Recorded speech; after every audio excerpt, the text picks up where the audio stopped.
How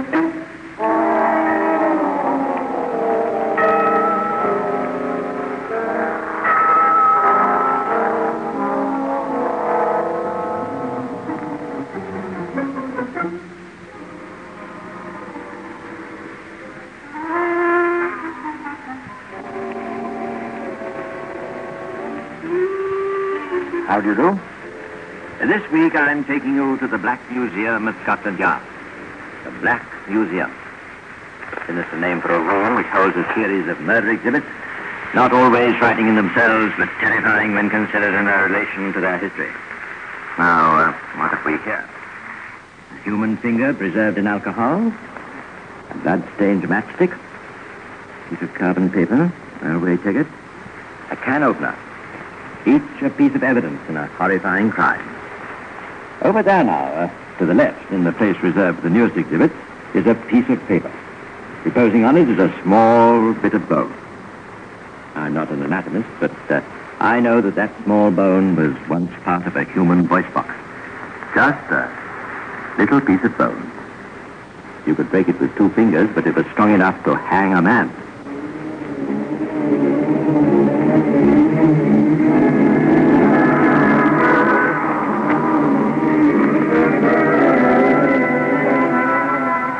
Our story begins during the London Blitz 1941. Bombs falling, buildings burning, the city near chaos.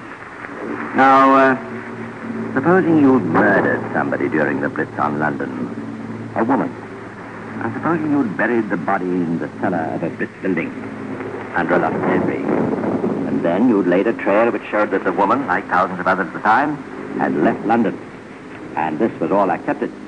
And supposing a year passed, and then more than a year, and everything was forgotten, you'd be feeling pretty safe, wouldn't you? And supposing you knew that you'd put lime with the body and that by now it was only a heap of bones under a lot of rubbish in a bombed building with no means of identification, you'd begin to think that things were, so to speak, all clear, wouldn't you? Or would you?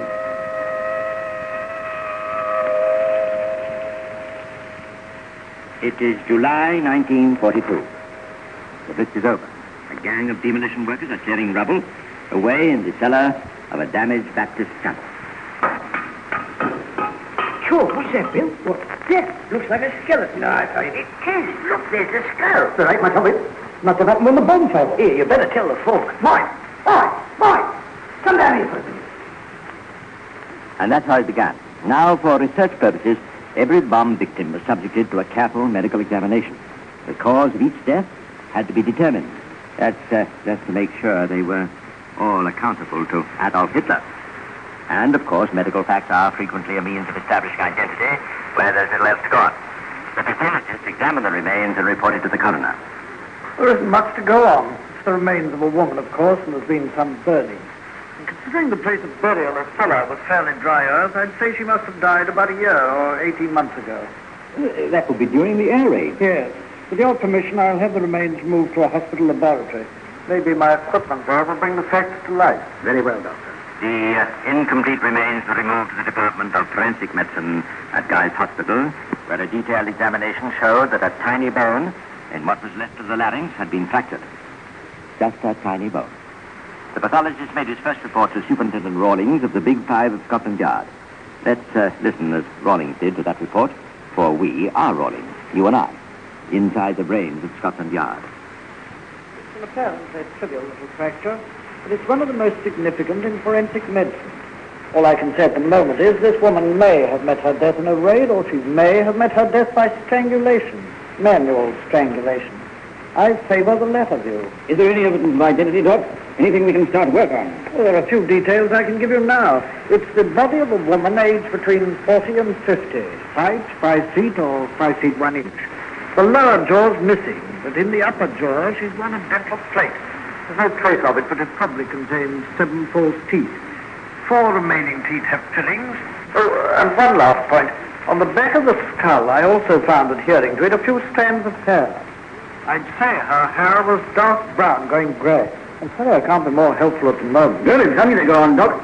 A woman, aged between 40 and 50, about 5 feet tall, going grey.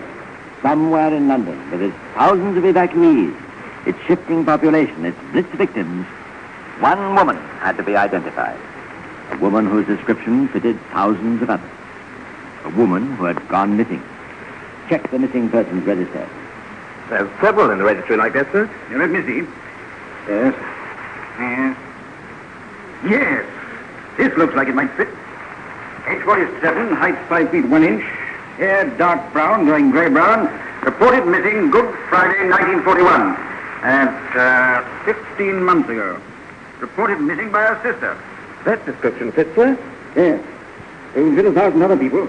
You see, age, height, and color of hair aren't enough. For instance, did this woman have a dental plate?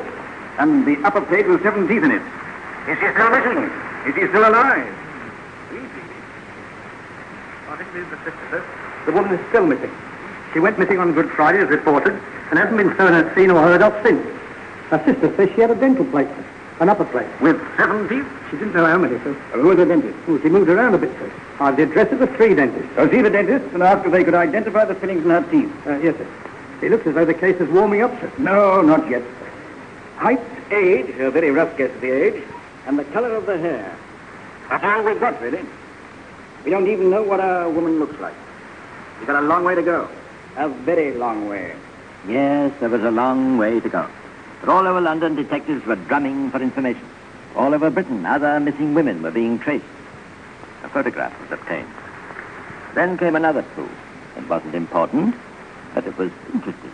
A sort of storybook clue that detectives keep them on their toes. This woman on the missing persons register, sir. Mrs. Dobkin, you mean? Yes, sir. A few days after she went missing, her handbag was found in the post office at Guildford. Guildford? Was there a claim? No, sir. What was in it? I have a report on it, sir. It contained a ration book, identity card, 2 return halves for local London travel, nothing for a journey to Guildford. A ration book and identity card. She couldn't have gone a day without them in wartime England.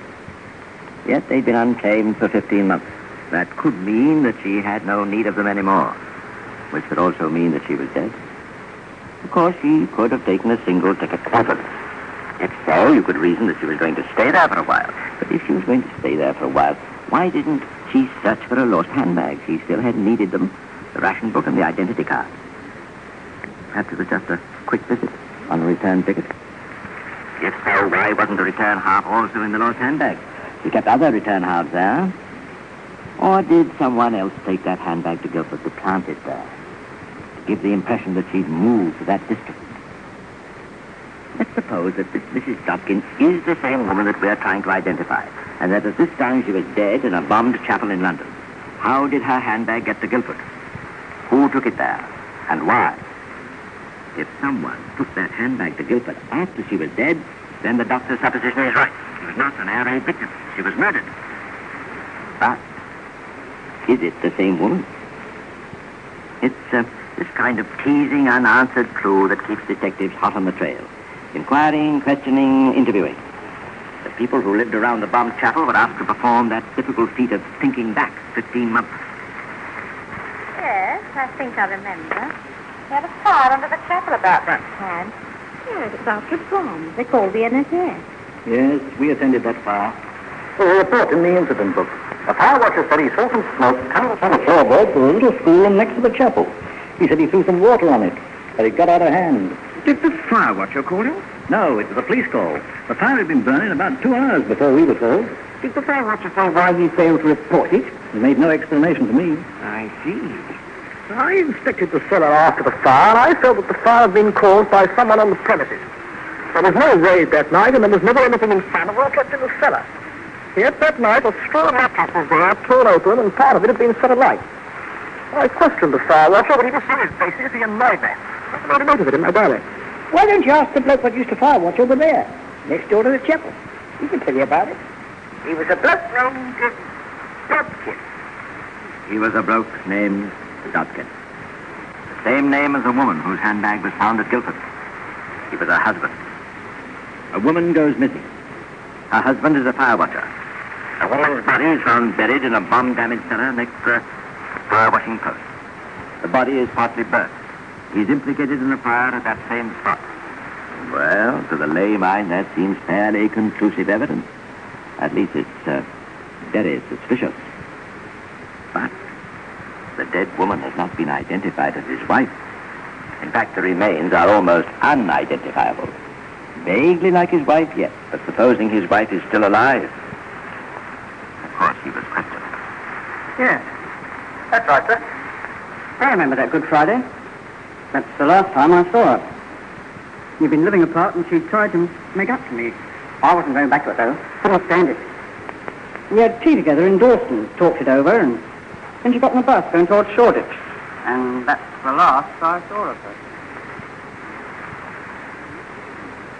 You made a written statement, sir. Shall I read it? Yes, go on. It reads, Divisional Inspector.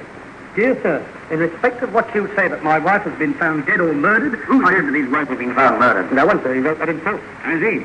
Well, let's have another talk to the medical boys and get that dentist. Good evening. Good evening, Doctor. Good evening. You want to see me? Yes. By the way, thank you for that sketch of the upper jaw. It's identical to the upper jaw of the dead woman. Do you think you could identify your... Yes. That's it on the table. I recognized it the moment I came into the laboratory. You've no doubt? None at all. And those are my fillings and teeth. I'd recognize my own work anywhere. That is the jaw, and these are the teeth of the patient you knew as Mrs. Dobkin. Positively. And do you recognize this? Yes, that is a photograph of my patient, Mrs. Dobkin. Yes. So the missing woman and the dead woman are the same person. Some final questions had to be gone over. Why had the missing woman been found dead near her husband's fire-watching post? Had he induced her to go? He said she'd never been there. Why was there a fire in the cellar? A fire in which the husband was involved. Why had he, a fire watcher, failed to raise the alarm? Was it because he'd started the fire to burn the body? Why does he deny knowledge of the cellar when he had been seen going there? Why did he return to his old fire-watching post? And why does he deny he'd ever gone back? Is the answer to every question the same? That he'd murdered his wife? Yes. I think Mr. Dobkin had better be brought in. So far, the work of Scotland Yard had been to identify and prove in their own mind that they knew the murderer. Their next job was to find him. For Mr. Dobkin had disappeared.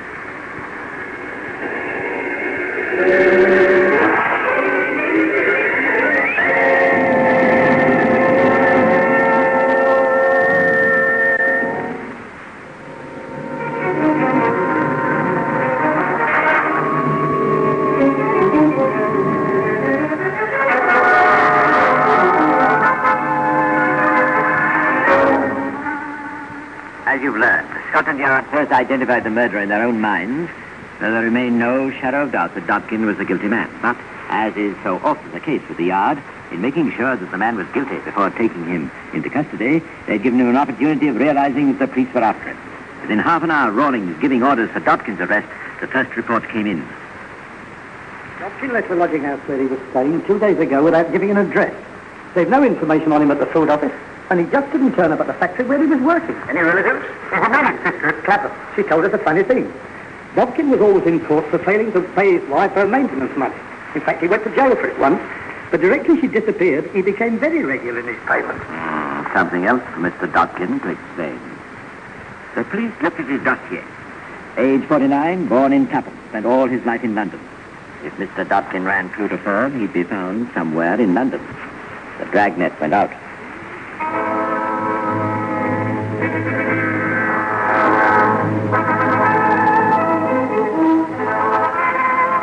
Mr. Dobkin was true to form. He's sitting drinking a cup of coffee in a little Italian restaurant at the back of Piccadilly Circus. He's thinking.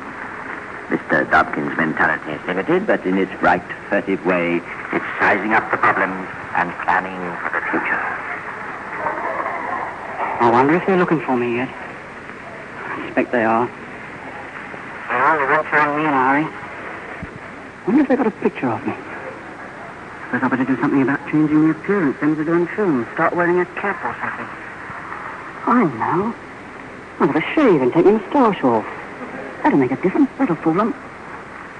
I'll better get out of this place. Too many cops around. You never know when one of them might stop you. They suddenly might come up behind you and say, "This chair taken." Eh? Oh, no, it's quite very comfortable. You don't mind the policeman sitting there, do you, sir? Eh? Oh, no, that's all right. Mustn't get nervous. They won't recognize me. Anyway, I've got that other identity card. It's worth a couple of quid, too. Left it on in my wallet. Be awful if I lost that. It's all right as long as you've got money. 50 quid will last me a bit. By the time that's gone, maybe it'll be safe to get a job. Then I'll have to get a ration book and watch your uncle. Take it slowly, that's the idea. Just lie low for the moment, don't try to do anything silly.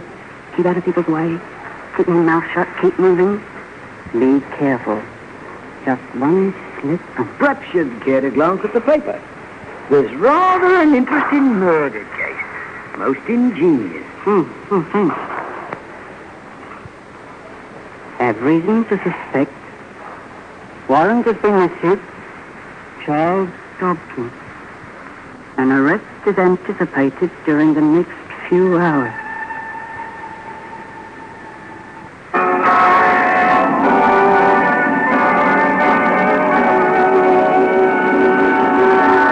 Strategy, when it's engaged in tracking down a particularly important lawbreaker, is known as Operation Net, the code word title for a system of suddenly throwing a police net around the area in which they believe their man to be hiding and asking every person within a narrowing circle to produce proof of identification. In this case, Superintendent Rawlings was pretty sure that his man was within a square mile of Piccadilly Circus. So it was late that night this radio message went out from the information room at Scotland Yard. Radio operator MG2W calling all cars. MG2W calling all cars. Operation Net. Patrols assigned to C Division area should move into position 1 minute from now. Over.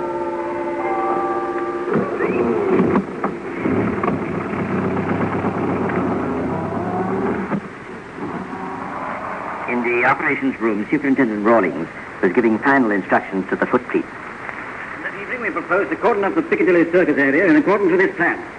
Motor car patrols are already in position at Piccadilly and Albemarle Street, and so on, right the way round. Your 0 hour is 10:30. At that time, cordons will be thrown across here, and so on. I don't mind telling you that more than a suspicion that we will pick up our man Dobkin this evening, but the capture of Dobkin isn't the only purpose of this operation. We've had a few identity card checkups, but this, I think, is one of the biggest roundups we've attempted. Oh, incidentally, the military police have all received parallel instructions and will be working with you in a normal manner. Right then, good luck until 10:30.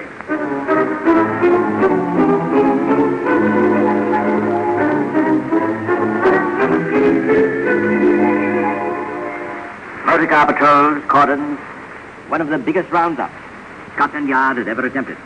It's a good thing for Mr. Dobkin's already overstrained peace of mind that he doesn't realize what the odds are against him. He'd be wishing he was the invisible man. 0 hour, 10:30 p.m. Now, slowly does it. One at a time. You first, miss. May I see your identity card? Yes, here you are.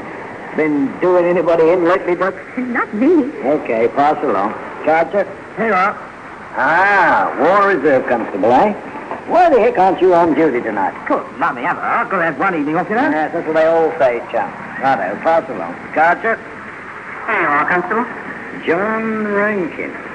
Hey, wait a minute. I recognize you. You're the man. Here, get out of my way. Yeah. Hey, wait a minute, chum. Here you are. Identity card. You've left it behind. Well, what's up with him? I don't know. I was only going to tell him I'd seen him earlier today. There's something up with him. His identity card at home. Hey, he's going to need that later. What do you mean? Well, Mrs. Posted the wrong way. This time he's the wrong side of the police. He left this identity card in my hands. John Rankin. Yes, it's a forgery, all right. This is one of the cards which were pinched about 4 weeks ago. He picked up several of them. They're all blanks when they were stolen. Wait a minute. Have we a specimen of Dobkin's writing? Yes, I have several specimen signatures. All his papers are in this time. Let's have a look at one of them. Do you want it? Very careless of Mr. Rankin. You know, Sergeant, he signed his name just like Mr. Dobkin. Quite a coincidence. And so the night's work went on. Slowly the crowds within the police cordon diminished. Fewer and fewer people were left within the net that covered Piccadilly Circus, and as the crowds became less, the police became all the more careful. Mr. Dobkin's chances were getting smaller. I can get rattled. Hey, under the people. I've got to wait insurance, that's all. You can't keep on chicken all night. You'll have to pack up sooner or later, then he'll be all right. All I have to do is wait. All right, there, pass along. Next one, please. Identity card. Thank you. Sergeant. Yes, sir. I think he'll start moving his cordons near the Piccadilly Circus. Edge them in gradually, all the way round. Then when we're close enough, we'll do a sweep right across. Very good. Have a long seat. Make way there. That's right. Mr. Dobkin had been a trifle optimistic. The police may be slow, but they are thorough. Slowly down Piccadilly, down Regent Street, all the others reflecting and finally meeting at Piccadilly Circus. The police cordon started to move. They were slowly, inexorably closing in. But there was one possible way out. Mr. Dobkin decided to take a chance. Hello, it's you. The good old Underground Railway. Why didn't I think of that before? They'll be watching it, of course, but if I make a run for it... Well, they'll have to be pretty slippy. I better choose it sometime. Here goes. Thank you, sir. Next one, please. I've got it just here. It's somewhere in this coat. All right, stand on one side. Let's have the next one. You are comfortable. Thank you. Here, you. Come back. Hi. Mr. Dobkin rushes down the passageway rather like a rabbit, scuttling to a burrow in the bowels of the earth. It's not a bad simile for Piccadilly Circus Underground Station. The largest subway station in the world is rather like a rabbit one. Close and existent, all four converging lines meeting deep below here. Dobkin pushes his way through the crowded hall, buys his ticket, takes his place on the escalator, going down towards the Waterloo line.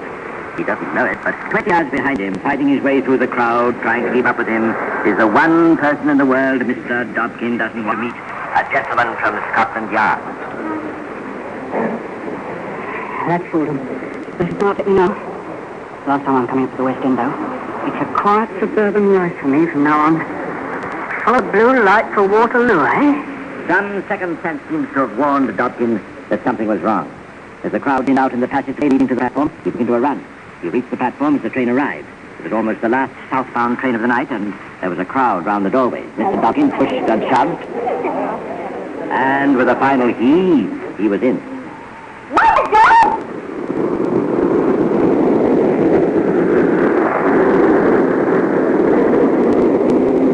Just as the train pulled out of the station, the detective arrived a few seconds too late.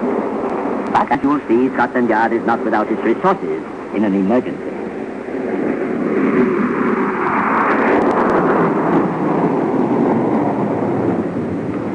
Charing Cross, all time. What do you mean, all time? Everybody, all time. But this train goes on Waterloo. I know what it is. The train goes under the Thames, and they've closed the floodgates. All the governors now running on, just in case a bomb gets the tunnel under the river. That's what it is.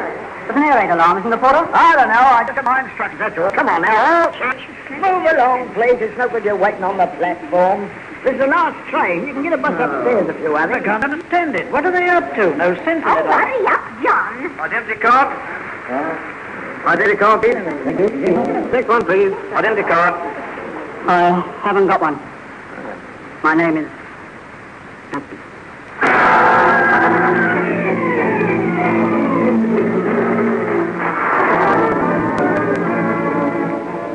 Mr. Dobkin has come home. The direction for Charing Cross is only a very short and rather charming walk along the embankment to Scotland Yard. But Mr. Dobkin subsequently admitted that his most embarrassing moments were not at the height of the investigation or in the heat of the final case. They were before the discovery of his wife's remains. You remember that he became strangely regular in paying his wife's maintenance money in court after her disappearance. You see, one of the officials of Old Street Police Station had developed a trying habit of remarking to him when he brought in the money, "Now, Harry, you know you killed your old woman. What have you done with the body?" Well, that's all today. I'll be back again to tell you some more of the secrets of Scotland Yard.